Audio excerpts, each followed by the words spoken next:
We're coming in hot with inspiring guests, witty banter, and colorful commentary for today's veterans and military community. This is the Tango Alpha Lima podcast. They call me crazy cause I'm facing all my giants. They try to scare me into thinking I can fight it. They tell me I should never even think of trying. But that's just me, I'm gonna live out in defiance.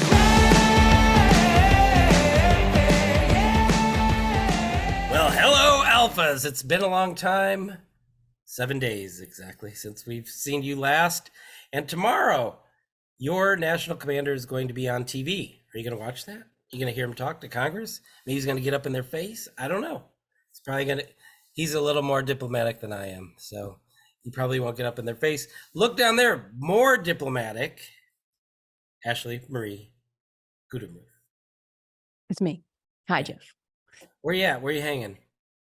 Well, right now I'm in New Jersey. As you can tell, there's nothing on my back wall anymore. I am moving and it's all going great.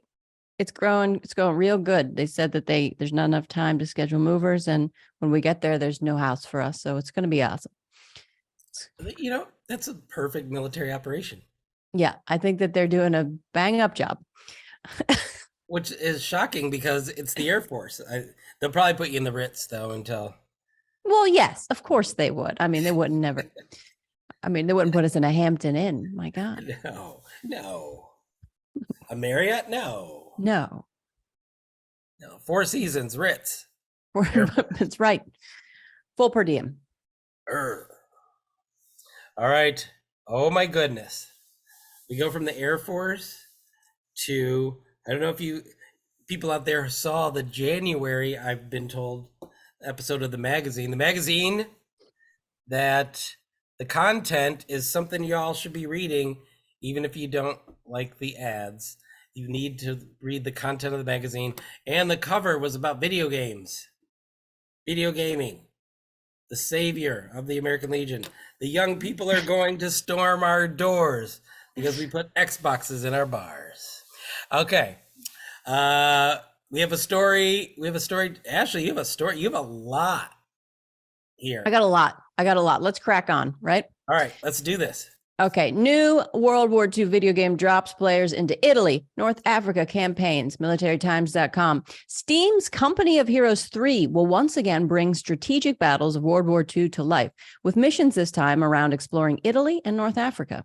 While many World War II games have centered on Pacific and European fronts, less attention has been given to some of the major military campaigns that took place along the Mediterranean Sea. Steve Millet, executive producer at Relic, told Military Times that game creators were inspired to iterate on the first two Company of Heroes games with something more granular that he hopes history buffs will appreciate. When we picked up the Mediterranean theater, that was one of the ways that we found that we could give players variety, he said. So you've got the deserts. Nope.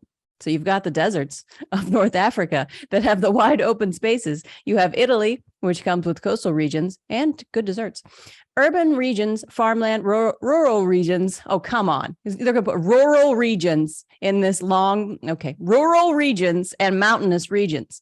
In the process of development, adherence to historical accuracy remained a primary component for game designers. For the maps, the world, and the rendering, we use archival footage. We've done a lot of that, Millet said. We had people who were sending us drone footage of Italy. We had a colleague of ours who was from Italy who brought drone footage just so you could get the vegetation and the feel of the mountains and all that.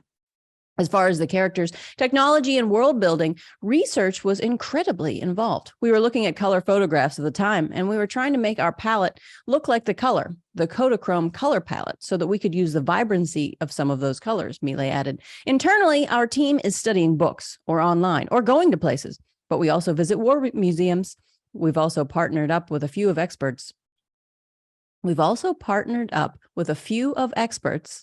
that can tell us if these are the accurate weapons and where they appeared. Still, not everything in a strategy game can be entirely accurate all the time, Millet notes. Engaging gameplay isn't always the result of keeping things precise in accordance with the historical framework. We do our best to find that balance between accuracy and authenticity. And for storytelling reasons, we want players to feel immersed and feel like everything is authentic as it can be, Millet said. But we're not restricted or beholden to 100% accuracy. There are 4 factions in the game: U.S. forces, British forces, Wehrmacht, and Deutsches Afrikakorps. Okay. The game will feature not only captivating history and geographical settings, but will allow for several different modes of play, including campaign, multiplayer, and co-op versus AI. Wow. AI. Yes. There's a lot going on in there. There's a lot going on there. I love some observations on the thing. If his name is Melee, what a great name for a violent video game. Melee. Nice. That's a great name. Now, Italy, I don't know if people out there know the Jeff Daly military history, but Italy was where I was in a helicopter that fell out of the sky. It was in a cherry tomato farm down in the Mediterranean of Italy. So I have fond memories. And are we talking to the ghost of Jeff Daly? What happened? No. Well, here's the thing. No, I'm not. Yes, I am. So we took off from the ship, and you've seen where they have the big hooks that are, taller than you are, that carry like trucks and things like that. Someone in the Navy, I'm calling them out, did not remove the hook. So as we were flying, it went up and busted the props. Oh, no. So yeah, we crash landed we made ketchup out of a cherry tomato farm. And that was amazing. Now, everybody on mine lived. 6 months later, the same thing happened again. They went into the water, which is hydraulic, which means doors don't open. I mean, the doors were hydraulic, which means they don't open underwater. And nobody made it out. So Jeez. Traumatized twice. You lived a helicopter crash. Yes, I hope that's in the game. What's that? I hope this is in the game. Yeah. And here's my thing about a game about history. You already know who's going to win. Oh, yeah. But if you play really well, can you alter history? Can you do all? I hope not in this case, in the World War II history. Nope. They just automatically make you lose. Good. Oh, my goodness. So that's my thing about historical video games. I was like, well, how do you could just phone it in and you're going to win or lose. It's predetermined. Yeah, well, usually the historical stuff is lame, right? Because they are, or it's just like too educational. But this, we've come such a far away. I bet it's pretty cool. Well, I mean, Melee's on the job. Melee's on it. What did you have to say? Urban? What did you have to say? Urban? Oh, rural. Oh, rural. Rural regions. Okay. That reminds me of the 30 Rock episode, The Rural Juror. Where you're just like, oh, the poor characters in that episode. Oh, Holly remembers me having to say, what did I have to say? Oh, British soldiers. British soldiers. That was when we were there for the Rock. And now I can say it. Yeah. Nailed it. Yeah, that was the time you got to see angry Jeff Daly. And I was really only angry at myself. Yeah. But ooh-wee, I was pissed off. All right. So we're going to leave the video game world. We're going to go back into the real world. We're going to climb into the time machine, though, again today and share another interview that we did with OG AMG and HillVets CEO Justin Brown while we were at SVA NetCon in Orlando. As you go to move, maybe you can grab a snack or something, go for another run and pick up garbage while you wait. We're going to catch back up with you for rapid fire. Anyway, we're going to be back with Justin right after the break. By pulling out your cell phone and simply typing www.legion.org/action, you have at your fingertips our legislative priorities. With one press of a button, you can let your congressmen and your senators know what the American Legion wants to pass, and you can do it every single day. The power is in our hands. You just have to take the opportunity to use it. Alphas, welcome back from the break. We're here with Justin Brown, founder and CEO of HillVets. Justin, welcome to the Tango Alpha Lima experience. Yeah, I'm awesome. Thanks for having me today. How's your time here? It's been incredible. I mean, we have all these amazing student veterans coming from all across the country. A lot of folks who are had an incredible military experience and are now taking that to the next level with an education and trying to figure out what's next. And it's been a lot of fun to see the energy, the excitement, the passion, that veterans bring, and in talking to them and trying to get a better understanding of how they want to continue serving. So it's been fun. Well, what's next for you is you're going to get queried by somebody I think you know, Ashley Marie Golbuja. You're so fun, Jeff. Oh my. Justin, welcome to the show. Of course. So, for some reason, I've always got the first question because I typically talk the most. So, you're welcome, Jeff. But what I want to ask you is a little bit of the origin story behind HillVets. What was the see a need, fill a need moment? Yeah. So, I always like to tell this story, but I always think it's funny as well that people assume that I had this grand plan to start a nonprofit organization, and I totally didn't. I really have always been the person that thinks there's actually too many veteran nonprofits already, and I still believe that. If there's a way to figure out how to help the existing nonprofits, I'm always kind of pro that. If you can get involved with an American Legion or a VFW and still help in a meaningful way, I'm all about that. I was a VFW American Legion guy myself, got very involved in the VFW and the American Legion in Salt Lake City, Utah. I actually got my start with the American Legion in a service office at the VA in Salt Lake City as a college work study. What happened with HillVets was really, I noticed while I was in Washington, D.C., and I guess to back up a little bit, Navy veteran, went home to Utah to go to school, finished my degree, got an internship on Capitol Hill. But when I came to Washington, D.C., it was really rough. There was really nobody bringing veterans together in a meaningful way. There was no networking. I didn't even really know any veterans for quite a long period of time, honestly, while I was in Washington, D.C. working on Capitol Hill. I only knew about one other post 9/11 veteran at all that worked on Capitol Hill, and he was a Republican on the Foreign Affairs Committee. I was a Democrat on the Foreign Affairs Committee. And so, that kind of stuck with me for a long period of time. You fast forward a little bit, I ended up lobbying for the VFW. I went to the VA, and while I was at the VA, I finally kind of had this idea that I was like, I'm going to get together a couple friends. We're all going to send out an email to all of our friends that are veterans, and we're going to invite them to a Capitol Hill bar, Bull Feathers, and see what happens. And we did that, and it ended up being our first networking happy hour. And then from there, we did that for a number of years. But we all kind of shared this story when we asked the idea if we were going to raise money to help veterans in our space, what would we do? And we all kind of shared this story of coming to Washington, D.C. and initially struggling with housing and it just being so expensive. And so we kind of went after that component. We launched HillVets House. I know that was a lot. So. Yeah. No, I've been to the HillVets House.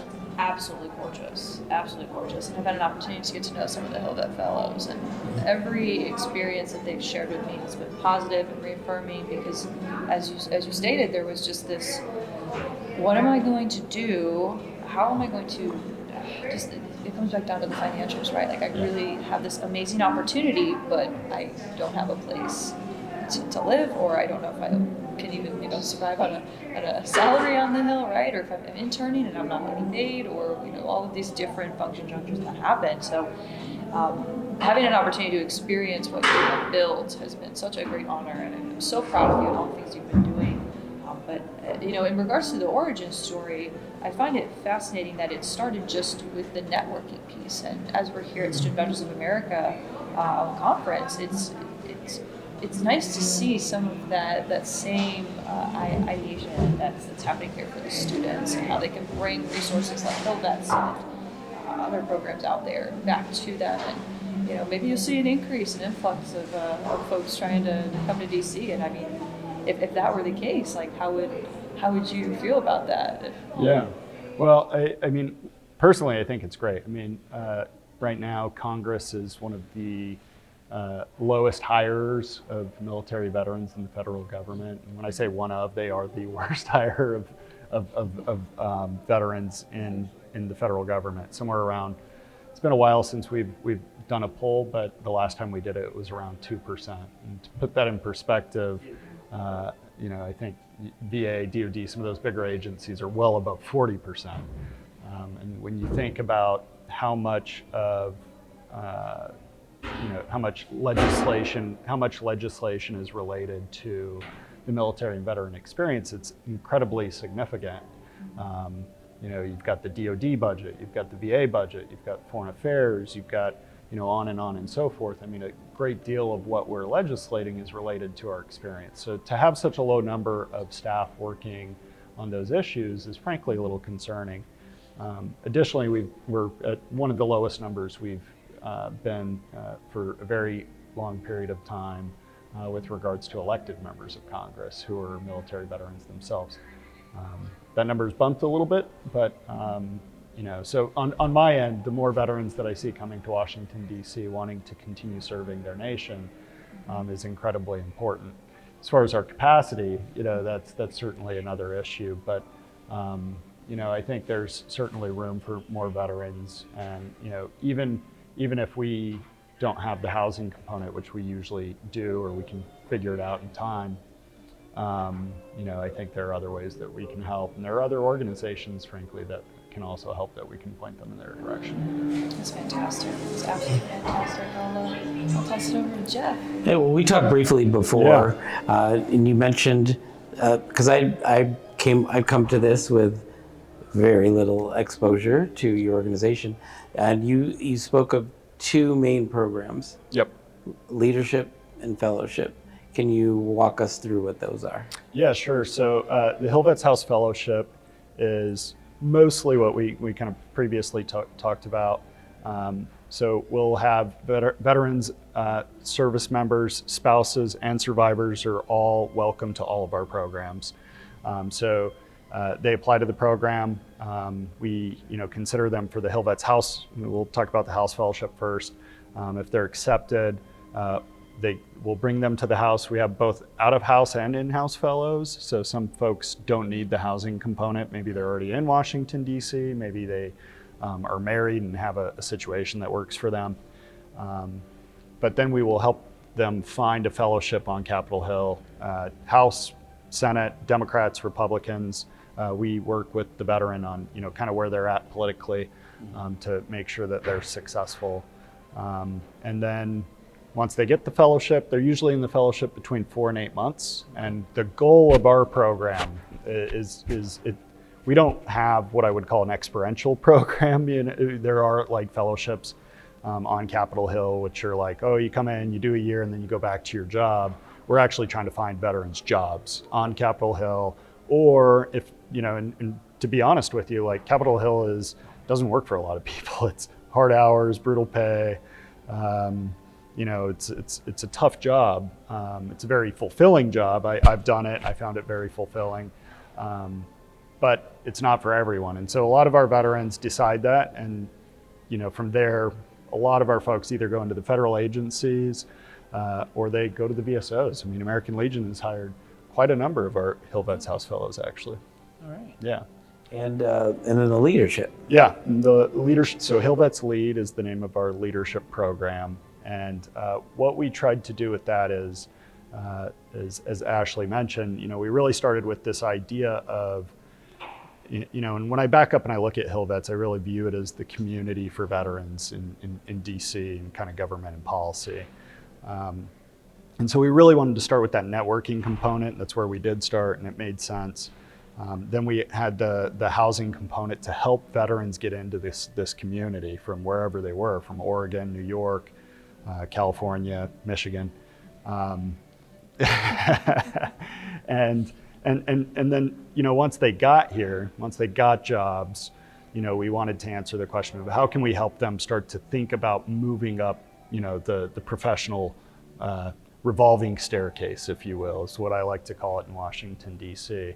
And so what we did is we reached out to an incredible amount of really top tier leaders. We have former Secretary of Defense Chuck Hagel, former Secretary of the Air Force Deborah James. We've had Phil Rowe, who is chairman of the House Veterans Affairs Committee. So Dems, Republicans, media types, DOD types.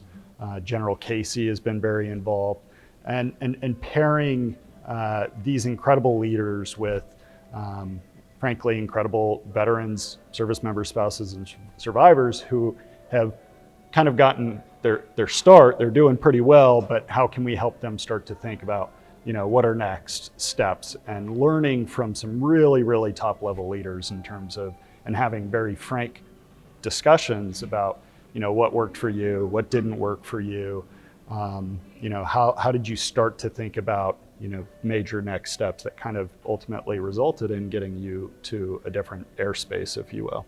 Right.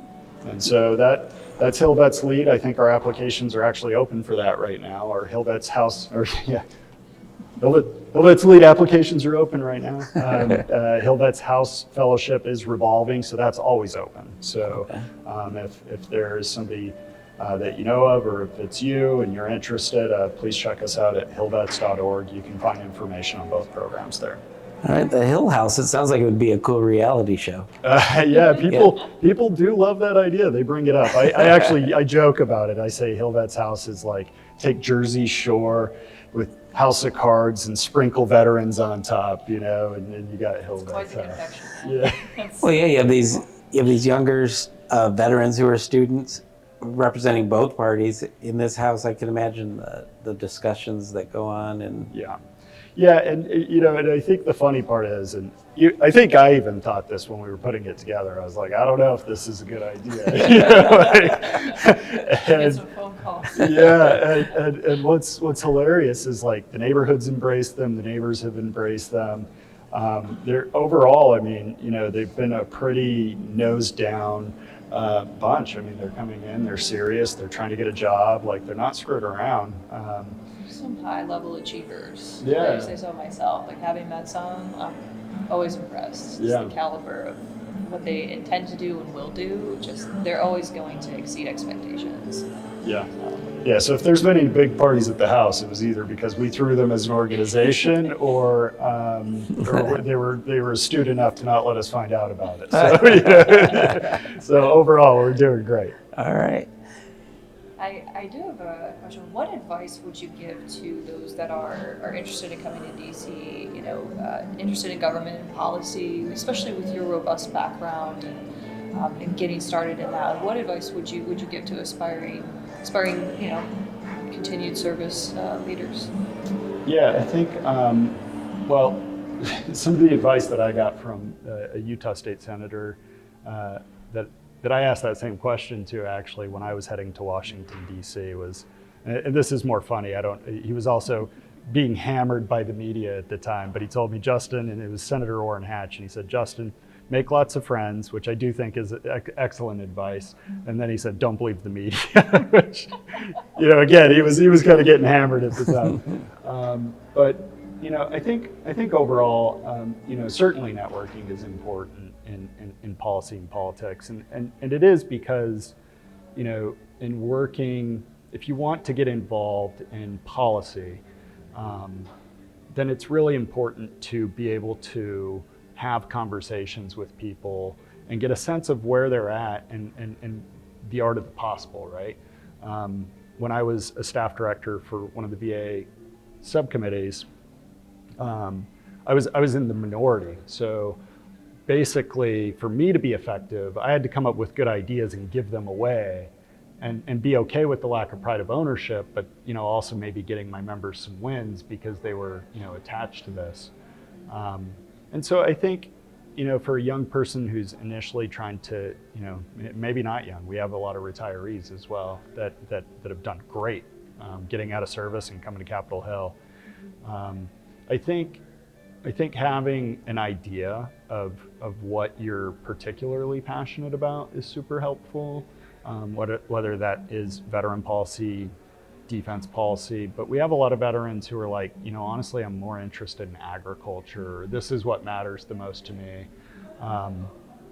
So I think having a sense of like where you would kind of want to specialize is helpful, because that will help you hone in on who it is that you need to network with to possibly land somewhere that will start to help you become effective.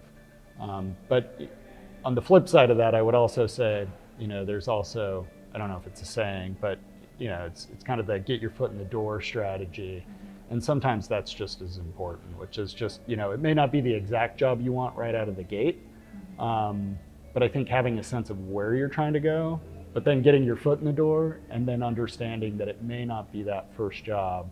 Nobody comes to Capitol Hill, Washington, D.C. I mean, I interviewed Secretary Hagel here 2 days ago. He started in the basement as an intern. I started in the basement as an intern. Neither of us were writing bills. Like neither of us were making real policy choices. But I think we both had a sense of what we were passionate about, and that drove us, and it kind of drove us through the, kept us motivated during the lower level, get the coffee, not so great jobs. So. That's eloquently put. I think that's sage advice for all the alphas out there, all of our viewers. If you're interested in government policy, as Justin said, the art of possible, this could be an avenue for you. And as you stated, if you want to specialize and you want to get your foot in the door, there are opportunities both here that we've seen at Student Veterans of America conference, but also just some hidden gems like HillVets. So all of these amazing organizations that exist, and for any of the alphas out there that are with our Legion posts, there are opportunities to support and provide resources in the same caliber to help us and help folks that are aspiring to do more for our communities. I want to say thank you so much. All right, is there anything else you want to get out there to the good people? Yeah, I mean, I guess I would just say, I think now more than ever, when you look at America's political situation, the American veteran is more important in politics than they ever have been. I think as a veteran, we all share a unique identity that, for me at least, and I think for most veterans, trumps partisan politics and certainly trumps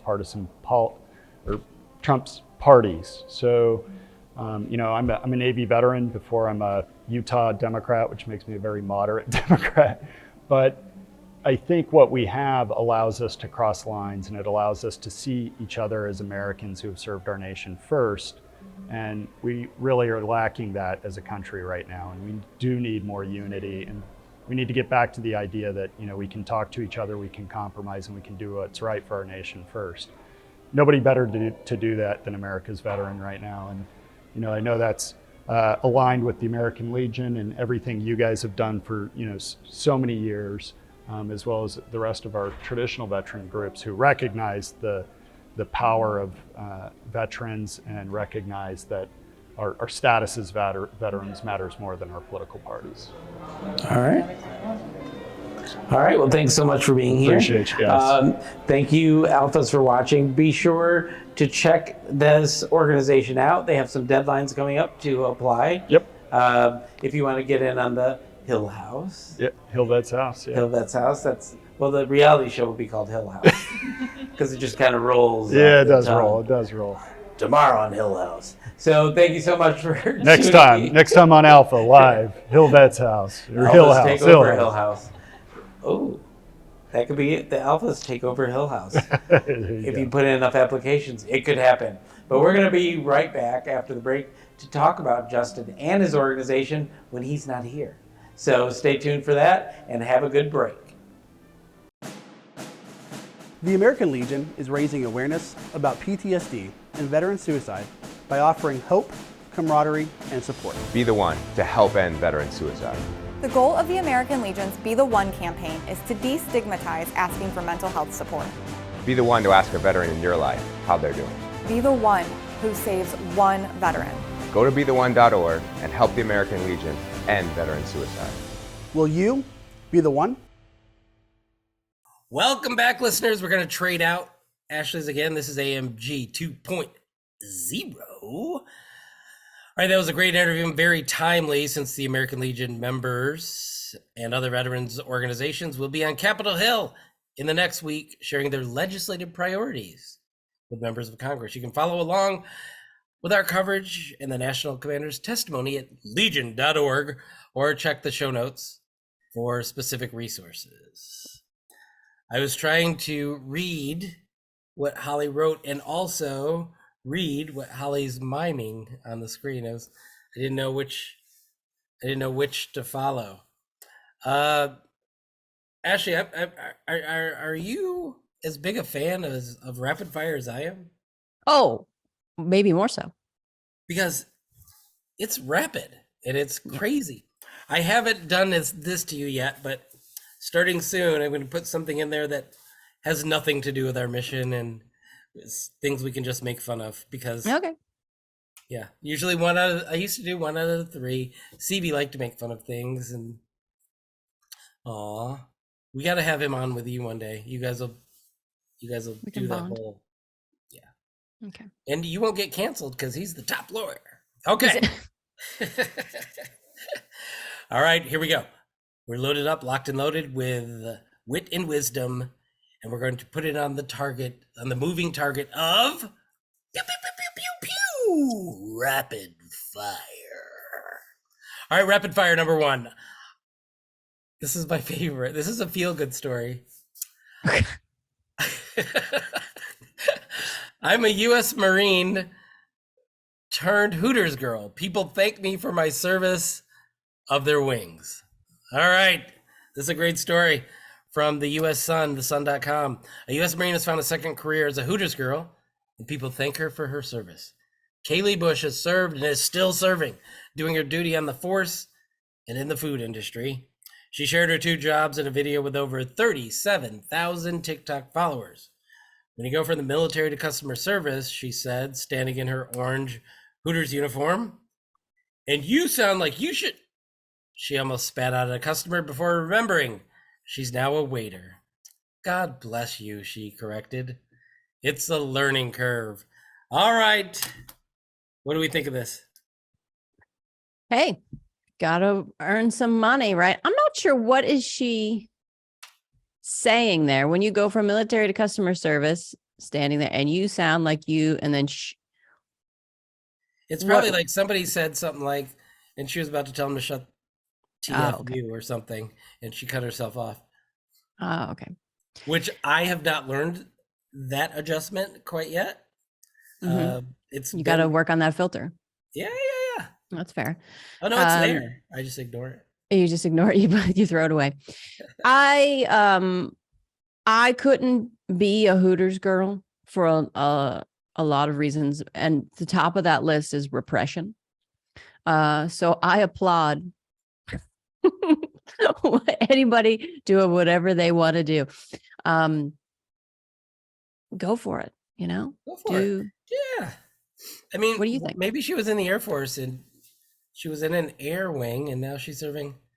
Hot wings. I don't think have you ever been to a Hooters? Oh yeah.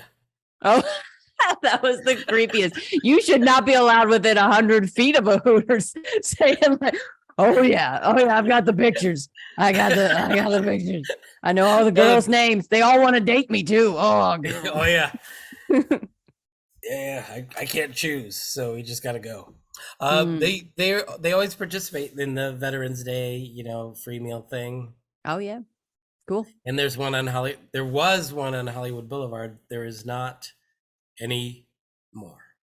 So I'll have a moment of silence and spicy garlic sauce. Anyway, so yep, I have been. I believe I have a Hooters of Kalamazoo t-shirt because that's so Jeff Daly. Okay. All right, we're gonna go. We're gonna grow up a little bit for rapid fire number pew pew 2. Wisconsin Post provides proper send-off to deploying commander. This is from the illustrious journalistic organization called the American Legion at legion.org. Since becoming commander of Paul Herrick Post 21 in Kenosha, Wisconsin last summer, 37-year-old Matt Christensen has made it a point to stress the family side of the American Legion. But recently, Christensen was shown firsthand the strength of that Legion family bond. A 12-year member of and captain in the Army National Guard, Christensen recently found out that he was going to be deployed to the Horn of Africa for a tour of approximately 6 months, serving as a chief engineer. But before he departs, members of Post 21's Legion family made sure he got a proper send-off and an assurance that his family that he's leaving behind will not be alone. That's a feel-good story, yeah. Yeah, it feels pretty good. I think that's nice. They're coming together for his family because that's a big thing. 6 months, it's not a short amount of time. And I think it's just, that's nice. We have I think it's called it's FRG, Family Readiness Group for the Army, where they kind of have the families come together to try to help them to make sure that they have all the things that they need, especially with the National Guard, because they, and a lot of times, aren't near their post or base if you're, the reserves, and their families are kind of spread out. They don't have that sense of community. They're not near a base. They're not near a commissary. They don't know all of their benefits. So the reserves and the Guard came out with Yellow Ribbon. You can go to Yellow Ribbon, and it's usually in places like Orlando or Colorado Springs or Denver, places like that, where you go and you can learn all your benefits, which is all really good. But then there's also, you're supposed to have some sense of tie into the base so that you have people to talk to and ask questions. So I think it's really nice that the Post 21 is coming together for them. Well, I think also in places where you don't have Foxtrot Romeo Golf. See what I did there? Nice. The American Legion has a family, as Mr. Christensen has pointed out. They can take care of people. The auxiliary will take you. A spouse of any spouse, by the way, it doesn't have to be a lady spouse. It could be a gentleman's spouse. Okay. Can join the auxiliary. And I think in many places they take on a similar role in helping to take care of the family when people are on deployment. And especially Guard, because they're not used to going on deployment. They're like, I didn't sign up for this crap. But the Guard and Reserve deploy a lot. A lot. Well, there's a guy I just met in the, yes, and I'm going to say it, the bar. I don't say canteen because it's a bar. I just talked to him in the bar, and he was like, I've been in the National Guard X number of years, and they sent me on my deployment. They sent him on a year deployment. Oh, wow. And then they extended him. So he spent 2 years after having never been deployed. Oh my God. I guess they made up for time. You're going to do a lump sum. We were doing the annuity, but went for the lump sum. Yeah, there's definitely, I think it probably depends on the job too. Cause I've always been around like flyers and they deploy a lot. But it is for shorter periods. It might be for 4 months or 2 months or, up to what my husband was gone for 7 or so, but he's deployed a bunch of times. Does it make you sad? Is it for him? I think that he's done with his deployments. He loves deploying. Because think about it, you train your whole life for something, and then to never actually go and do it seems like, all right, I want to go do it. I hope they get him to shoot down the next balloon.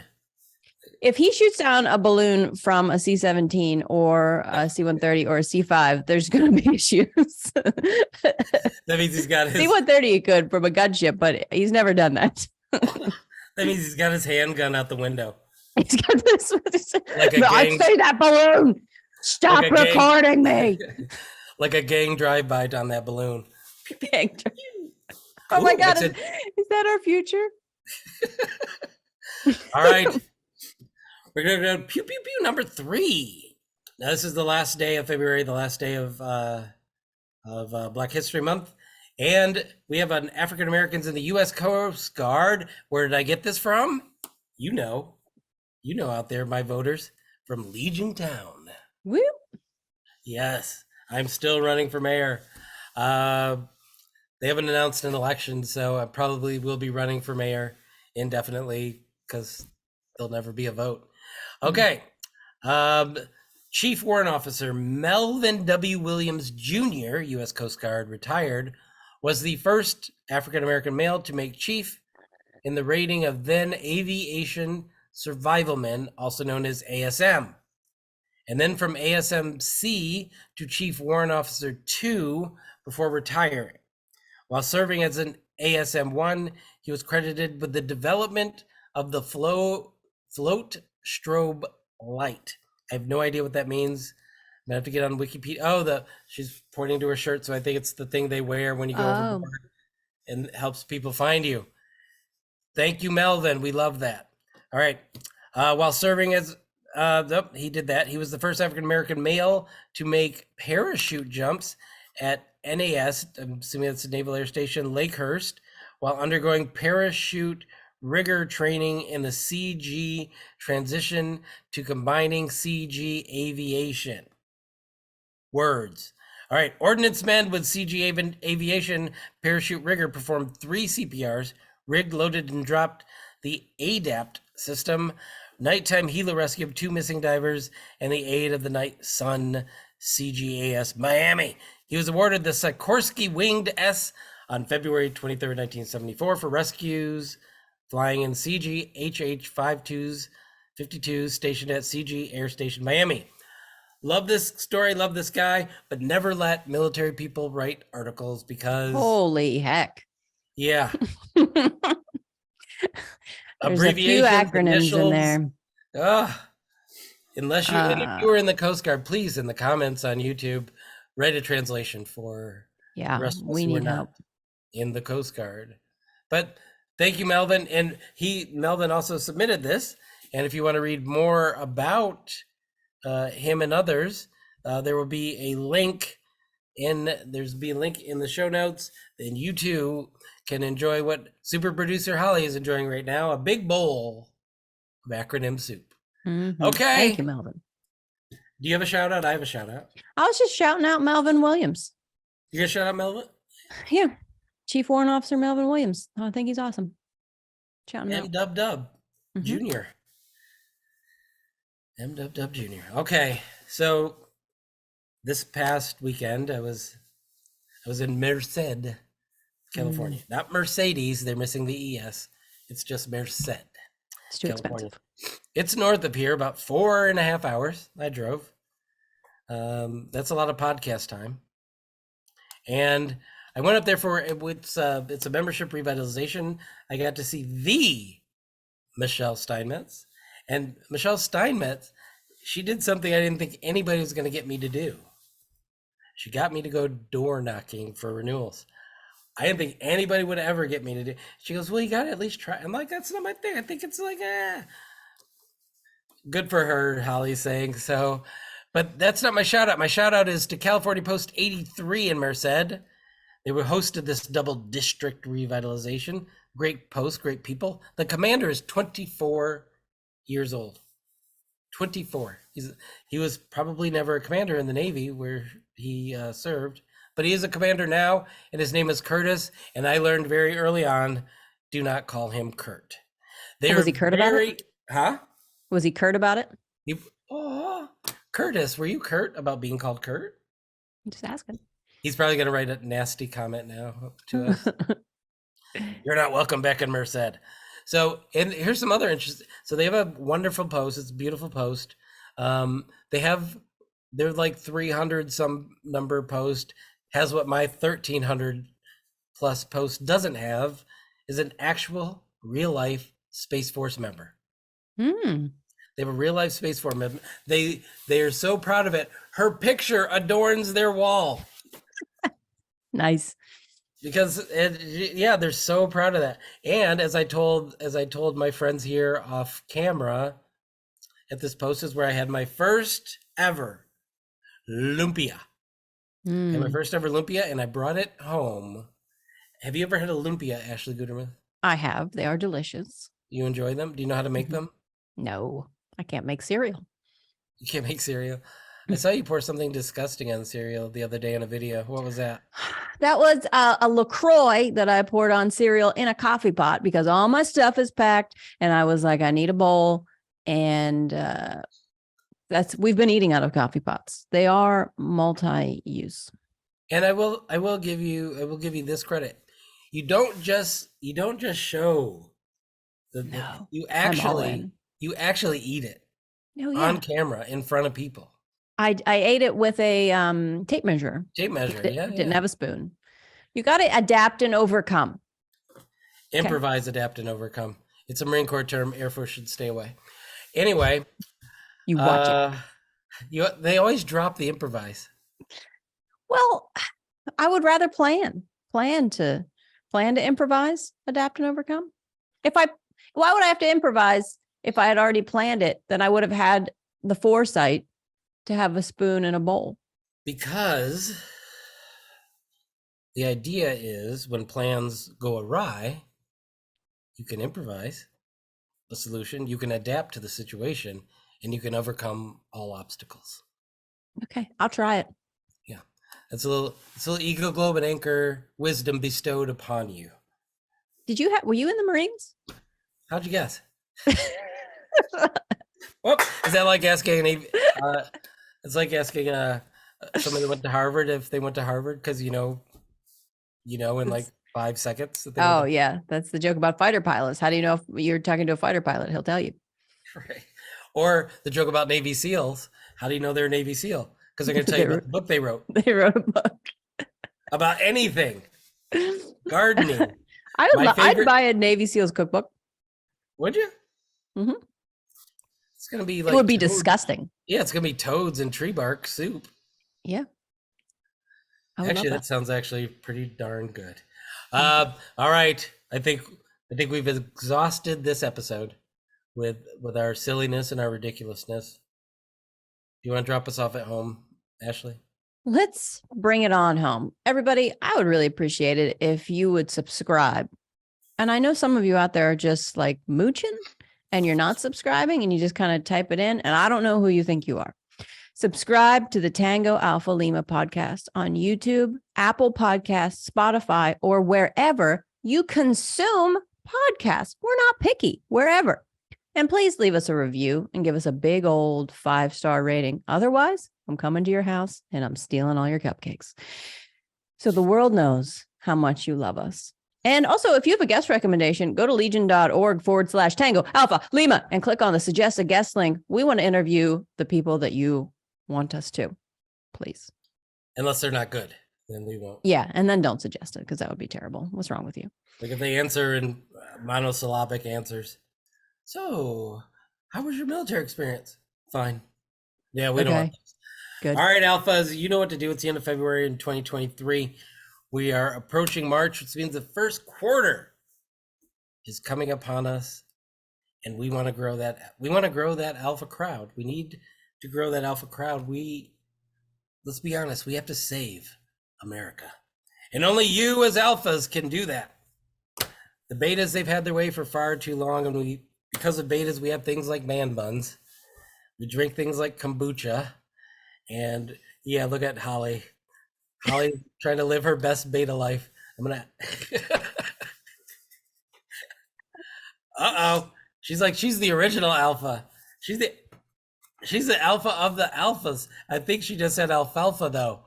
Anyway, thank you so much for all that you do, alphas out there, to make the world a better place and to make this show influential within our sphere of influence. And with that, I'm going to call season 4, episode 148. Mission complete.